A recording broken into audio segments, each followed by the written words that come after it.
بسم اللہ الرحمن الرحیم۔ اس دنیا میں وہ کچھ ہوتا ہے جو اللہ چاہتا ہے، وہ کچھ نہیں ہوتا جو کچھ اس دنیا کے صدر یا وزیر چاہتے ہیں، یا کہ وہ کچھ نہیں ہوتا جو اس دنیا کی طاقتور فوجیں چاہتی ہیں۔ وہ دنیا کی طاقت نے نہ تو کسی کو زندگی دی، نہ کسی کو موت دی۔ دنیا کی طاقت نے نہ ہی تو کسی کو عزت دی، نہ ہی شہرت دی، نہ ہی کسی کو اقتدار دیا، نہ ہی کسی کو رسوا کر سکی۔ یہ سب طاقت اللہ تعالیٰ ہی کے پاس ہے۔ جس طرح کہ فرعون کی ساری طاقت لگی کہ موسیٰ علیہ السلام کو ذبح کرنا ہے، لیکن اللہ کا ارادہ ہوا کہ موسیٰ علیہ السلام کو بچانا ہے۔ فرعون نے اتنے بچے ذبح کرائے کہ فرعون کی اپنی قوم پکار اٹھی کہ اے فرعون، اگر اسی طرح تو بچے ذبح کرتا گیا تو کل حکومت کس پر کرے گا؟ 1 سال کے بچے چھوڑو اور دوسرے سال کے بچے ذبح کرو۔ فرعون بات مان گیا، اور جس سال بچے چھوڑتا تھا اس سال حضرت ہارون علیہ السلام پیدا ہوئے، اور جس سال بچے ذبح کرتا تھا اس سال حضرت موسیٰ علیہ السلام پیدا ہوئے۔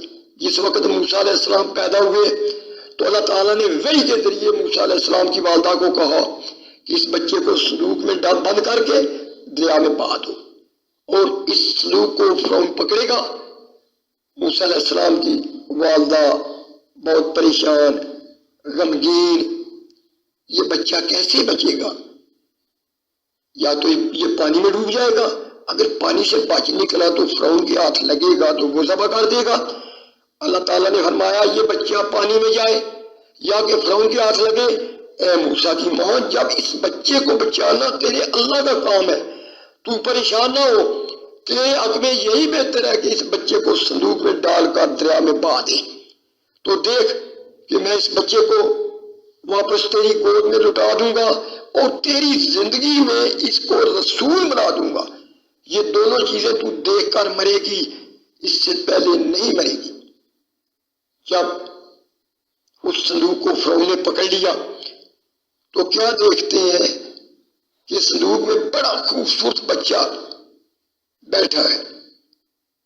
فرعون کے یہاں اولاد نہیں تھی تو ان دونوں میاں بیوی نے اس کو اپنا بچہ بنا لیا کہ شاید یہ جوان ہو کر ہمیں فائدہ دے۔ فرعون انجام سے بے خبر تھا کہ یہ بچہ جوان ہو کر میرے ساتھ کیا کرے گا۔ اللہ تعالیٰ نے سب دودھ موسیٰ علیہ السلام پر حرام کر دیے تھے، کیونکہ اللہ کا وعدہ تھا کہ موسیٰ نے ماں ہی کا دودھ پینا ہے۔ موسیٰ علیہ السلام کی بہن خفیہ طریقے سے اپنے بھائی موسیٰ علیہ السلام کے ساتھ تو اس نے کہا کہ میں ایک ایسی عورت بتاتی ہوں جو اس بچے کی صحیح پرورش کر سکے۔ تو اس طریقے سے موسیٰ علیہ السلام کو اپنی والدہ کے پاس لٹا دیا، اور جب موسیٰ علیہ السلام جوان ہوئے تو اللہ تعالیٰ کی خفیہ تدبیر ایسی چلی کہ موسیٰ علیہ السلام ہی کو اس فرعون اور اس کی ساری قوم کی تباہی کا سبب بنایا۔ موسیٰ علیہ السلام کا قرآن پاک میں 136 بار نام آیا ہے۔ قرآن کے 27 پاروں میں آپ کا ذکر ہوا ہے۔ صرف قرآن کے 5ویں اور 14ویں پارے میں آپ کا ذکر نہیں ہوا، اور 4تھے پارے میں توریت کا ذکر ہے جو آپ پر نازل ہوئی تھی۔ تو بات یہ ہے کہ اس دنیا میں وہ کچھ ہوتا ہے جو کچھ اللہ چاہتا ہے، وہ کچھ نہیں ہوتا جو کچھ اس دنیا کے حاکم چاہتے ہیں۔ آپ دیکھیں کہ نمرود کی ساری طاقت لگی کہ ابراہیم علیہ السلام کو آگ میں جلانا ہے، لیکن اللہ کا ارادہ ہوا کہ ابراہیم کو بچانا ہے۔ پہاڑ اتنی لکڑ اکٹھی کی گئی، جس طرح ہم لوگ مسجد بنواتے ہیں تو ثواب کی نیت سے ایک ایک اینٹ اکٹھی کرتے ہیں، تو انہوں نے بھی ثواب کی نیت سے ایک ایک لکڑ اکٹھی کر کے لکڑ کا پہاڑ بنا دیا۔ اس کو آگ لگائی گئی، آگ اتنی بڑکی کہ اوپر سے اڑنے والا پرندہ بھی اس آگ میں جل کر راکھ ہو جاتا۔ وقت آ گیا ابراہیم علیہ السلام کو آگ میں ڈالنے کا، رستہ کوئی نہیں ہے آگ میں جانے کا۔ تو انہوں نے کہا کہ ابراہیم تو خود آگ میں چلا جا۔ انہوں نے کہا کہ میں خود کیوں جاؤں، تم نے آگ میں ڈالنا ہے مجھے ڈالو۔ آخر کار شیطان مردود نے کوئی تجویز پیش کی، ابراہیم علیہ السلام کو آگ میں ڈال دیا گیا۔ تو اللہ تعالیٰ نے براہ راست آگ کو حکم دیا، یا نارونی کونی بردن سلام علی ابراہیم، کہ اے آگ ٹھنڈی ہو جا، میرے ابراہیم پر گلزار بن جا۔ جب آگ ٹھنڈی ہوئی تو مشرکین کیا دیکھتے ہیں کہ ابراہیم علیہ السلام انگاروں پر اس طرح بیٹھے ہیں کہ جس طرح ایک ماں بچے کو گود میں لے کر بیٹھی ہے۔ اور جب ابراہیم علیہ السلام کے باپ آزر نے دیکھا تو یک لخت بول اٹھا، کیا کہنے ابراہیم کے رب کے، لیکن اتنا کچھ دیکھنے کے باوجود بھی ایمان کی دولت ان کے نصیبوں میں نہ ہوئی۔ ابراہیم علیہ السلام کا قرآن پاک میں بہت ذکر ہوا ہے۔ حضرت ابراہیم علیہ السلام کا قرآن پاک میں 73 آیات اور 25 سورتوں میں آپ کا ذکر ہوا ہے۔ تو میرے اسلامی بھائیوں، اس اللہ کی دنیا میں وہ کچھ ہوتا ہے جو اللہ چاہتا ہے، وہ کچھ نہیں ہوتا جو اس دنیا کے حاکم یا اس دنیا کی طاقتور فوجیں چاہتی ہیں۔ ابرا نامی شخص کہ یمن کے علاقے سے آپ نے 60,000 لشکر اور ہاتھیوں سمیت خانہ کعبہ پر حملے کی نیت سے چل پڑا۔ جہاں کہیں خانہ کعبہ کے نزدیک ترین پہنچا تو عرب کے سرداروں نے اس کو بڑی آفر کی کہ کعبہ کو نہ گراؤ، جو کچھ لینا ہے مال ہم تمہیں دیں گے۔ لیکن ابرا بازد ہو گیا، اس نے کہا کہ نہیں، میں نے کچھ بھی نہیں لینا، میں جو عہد کر کے چلا ہوں میں نے خانہ کعبہ کو گرانا ہے۔ وہ سب اندر چلے گئے خوفزدہ ہو کر، پتہ نہیں کیا بنے گا۔ تو اللہ تعالیٰ نے اس اپنے گھر کی خود حفاظت کی کہ اللہ تعالیٰ نے پرندوں کے ذریعے اس ابرا کے لشکر پر پتھریاں برسائیں اور ابرا کے لشکر کو ڈھیر بنا دیا۔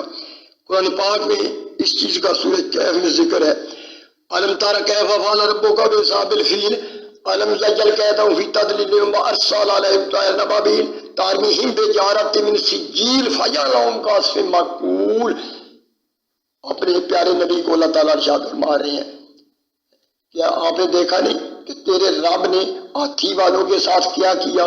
ان کا سارا داؤ غلط کر دیا، ان پر جھنڈ کے جھنڈ پرندے بھیجے اور ان پر انہوں نے کنکریاں برسائیں اور ان کو اس طرح کر دیا جس طرح کھایا ہوا بوس ہوتا ہے۔ تو میرے دوستو، حکومت اللہ تعالیٰ کی ہے، اللہ تعالیٰ جو چاہے سو کرتا ہے۔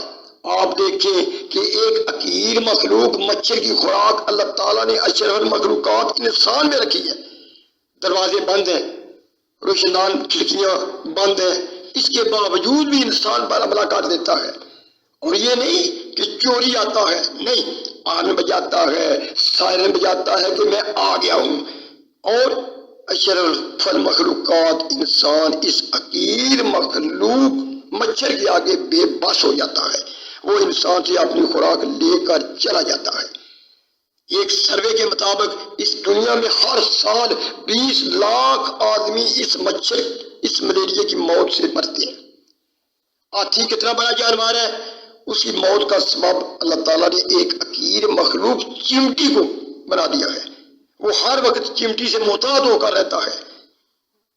قوم عاد کو اللہ تعالیٰ نے ایک بہت طاقتور قوم بنایا، اس پر اللہ تعالیٰ نے ہود علیہ السلام کو نبی بنا کر بھیجا، اور وہ اتنی طاقتور قوم تھی کہ پہاڑوں کو تراش تراش کر گھر بناتے تھے، اور وہ اتنے متکبر ہو گئے کہ وہ اللہ اور اللہ کے نبی ہود علیہ السلام کی نافرمانی کرنے لگے، اور یہ کہتے کہ کوئی ہم سا طاقتور ہے؟ تو اللہ تعالیٰ نے ہود علیہ السلام کو کہا کہ ان کو کہو کہ جس اللہ نے تمہیں پیدا کیا ہے وہ سب سے زیادہ طاقت والا ہے، وہ سب سے زیادہ طاقتور ہے۔ تو اللہ تعالیٰ نے ان کو تیز آندھی سے اس ساری قوم کو غرق کر دیا، جو کہ ان پر 7 راتیں اور 8 دن لگاتار چلی، ساری قوم عاد کو تہس نہس کر دیا۔ پھر قوم سمود پر اللہ تعالیٰ نے حضرت صالح علیہ السلام کو نبی بنا کر بھیجا، حضرت صالح علیہ السلام نے اس قوم کو بہت سمجھایا کہ اللہ کے سوا کوئی معبود نہیں، واتقوا اللہ، اللہ سے ڈرو، واتقون، ہماری بات مانو، اللہ سے ڈرو۔ تو انہوں نے کہا کہ اے صالحہ، ہم تیرے رب کو مان لیں گے، لیکن ایک شرط ہے، وہ یہ ہے کہ اپنے رب کو کہو کہ اس پہاڑ سے ایک عاملہ اونٹنی نکال لے۔ تو اللہ تعالیٰ نے اس پہاڑ سے ایک اونٹنی نکال دی، اور صالح علیہ السلام نے کہا کہ اب اس اونٹنی کو بری نیت سے ہاتھ نہ لگانا کہ تم پر کوئی عذاب آ جائے گا۔ تو ان ظالموں نے اونٹنی کو ذبح کر دیا۔ تو اللہ تعالیٰ نے ایک فرشتے کی چیخ سے اس ساری قوم کو غرق کر دیا، اپنے اپنے گھروں میں سب اونگے پڑے رہ گئے۔ تو اس دنیا میں وہ کچھ ہوتا ہے جو اللہ چاہتا ہے، وہ کچھ نہیں ہوتا جو کچھ اس دنیا کے حاکم چاہتے ہیں یا اس دنیا کی طاقتور فوجیں چاہتی ہیں۔ قوم نوح کے اندر نوح علیہ السلام نے 950 سال تبلیغ کی، دن رات اپنی قوم کو بلاتے رہے، اور اپنی قوم، اپنی برادری، اپنے شہر والوں سے پتھر کھائے۔ حضرت نوح علیہ السلام کے واقعات اگر قرآن کریم میں پڑھو تو اللہ کی قسم جگر پھٹ جاتا ہے، اور عقل انسانی حیران اور دنگ رہ جاتی ہے کہ انسان ہوگا اتنا بڑا صبر کہ ساری برادری، سارا خاندان، ساری قوم، سارا ملک غیروں کا، اور ایک اللہ کا نبی میدان میں کھڑا ہو کر پتھر کھا رہا ہے۔ ایک دن نہیں، ایک ماہ نہیں، 2 ماہ نہیں، 950 سال مار کھائی، اور بلا ناغا روز مار کھاتا ہے اللہ کا نبی، اور سارا دن مار کھانے کے باوجود یہ فخر نہیں کرتا کہ اللہ میں نے تیرے لیے مار کھائی، نہیں، وہ اللہ کا نبی ساری رات سارے سجدے میں رکھ کر یہ کہتا ہے اے اللہ تیرے نام کا حق ادا نہیں ہو سکا، تو مجھے معاف کر دے۔ یہ بھی نبی کا ایک خاصہ ہوتا ہے کہ کچھ بھی ہو جائے نبی اپنے آپ کو اللہ کے سپرد کر دیتا ہے۔ تو اللہ تعالیٰ نے اس ساری نوح علیہ السلام کی قوم کو پانی میں ڈبو دیا، جس میں نوح علیہ السلام کی بیوی اور نوح علیہ السلام کا بیٹا بھی ڈوب کر غرق ہو گئی۔ لوط علیہ السلام نے اپنی قوم کو بہت سمجھایا کہ جو کام تم کرتے ہو یہ اہل عالم میں آج دن تک کسی نے نہیں کیا، لیکن اس قوم نے بھی لوط علیہ السلام کو ٹھکرایا، اور یہاں تک کہا کہ اے لوط اگر تم باز نہ آئے تو تمہیں یہاں سے نکال دیا جائے گا۔ تو اللہ تعالیٰ نے اس قوم پر پتھر برسائے اور زمین کو الٹ پلٹ کر دیا، جس میں لوط علیہ السلام کی بیوی بھی غرق ہو گئی۔ قوم شعیب آئی، وہ ایک تجارت پیشہ قوم تھی، انہوں نے دنیا کی تجارت اپنے ہاتھ میں لی ہوئی تھی۔ کیا کام کرتے تھے؟ کام تولنا، کام ناپنا، پیمانہ پورا نہ بھرنا، چیز دکھانی اور دینی، اور سودی نظام بہت زیادہ تھا۔ حضرت شعیب علیہ السلام نے ان کو بہت سمجھایا، لیکن انہوں نے شعیب علیہ السلام کی ایک نہ مانی، کوئی بات نہ سنی، بلکہ الٹا یہ کہتے ہیں کہ اے شعیب تم جاؤ مسجد میں اپنی نفل نمازیں پڑھو، ہمیں نہ ستاؤ، ہمیں اپنا کام جو ہے وہ کرنے دو۔ تو اس طرح انہوں نے حضرت شعیب علیہ السلام کو ٹھکرایا۔ تو اللہ تعالیٰ نے اس قوم پر 3 عذاب مارے، وہ اس لیے وہ کافر ہونے کے باوجود وہ بددیانت بھی تھے۔ تو اللہ تعالیٰ نے اس شعیب علیہ السلام کی قوم پر 3 عذاب مارے۔ پہلا زلزلہ، فرشتے کی چیخ، اور انگاروں کی بارش۔ ایک بارش کی صورت میں، جب بارش کی صورت میں انہوں نے دیکھا کہ بارش برسنے والی ہے تو سب گرمی کی وجہ سے باہر نکل آئے، بڑے خوش ہوئے، موسم بڑا اچھا ہے، لیکن آواز آئی یہ بارش نہیں، یہ جو تم عذاب مانگتے تھے شعیب علیہ السلام سے کہ اپنے اللہ کو کہو کہ عذاب لے آؤ، یہ وہ عذاب ہے اور اس کے لیے تیار ہو جاؤ۔ تو اللہ تعالیٰ نے اس قوم پر انگاروں کی بارش اس قوم پر برسی، اور اس تمام ساری مدین کی منڈی کو غرق کر دیا، تباہ کر دیا۔ اس طرح قوم فرعون کو بھی اللہ تعالیٰ نے موسیٰ علیہ السلام کے ذریعے سمندر میں ڈبو دیا۔ تو قرآن پاک میں اللہ تعالیٰ نے انبیاء علیہ السلام کے حالات و واقعات بیان فرمائے کہ حضرات انبیاء علیہ السلام نے کیا کیا دکھ اٹھائے اور کیسی کیسی پریشانیوں سے دو چار ہوئی، اللہ تعالیٰ کی آزمائش ان پر کس کس طرح آئی اور وہ کتنے ثابت قدم رہے، یہ کسی عام آدمی کے پاس کی بات نہیں، بالکل نہیں، یہ کسی پیر درویش اور مولوی کے پاس کا روگ نہیں، یہ صرف اور صرف نبی کا کام ہوتا ہے، جو کہ اللہ تعالیٰ کا براہ راست ایک نمائندہ ہوتا ہے کہ جتنے بھی مصیبتوں کے پہاڑ آئیں ان سب سے ٹکرا جاتا ہے لیکن اللہ کا نام لینا نہیں چھوڑتا۔ اللہ تعالیٰ جل شان کا کوئی طریقہ کار ہی ایسا ہے کہ جتنا انبیاء علیہ السلام کو اللہ کے راہ میں ستایا گیا اتنا کسی کو بھی نہیں ستایا گیا۔ آخر کار وہی کچھ ہوتا ہے جو اللہ چاہتا ہے، وہ کچھ نہیں ہوتا جو اس دنیا کے حاکم یا طاقتور فوجیں چاہتی ہیں۔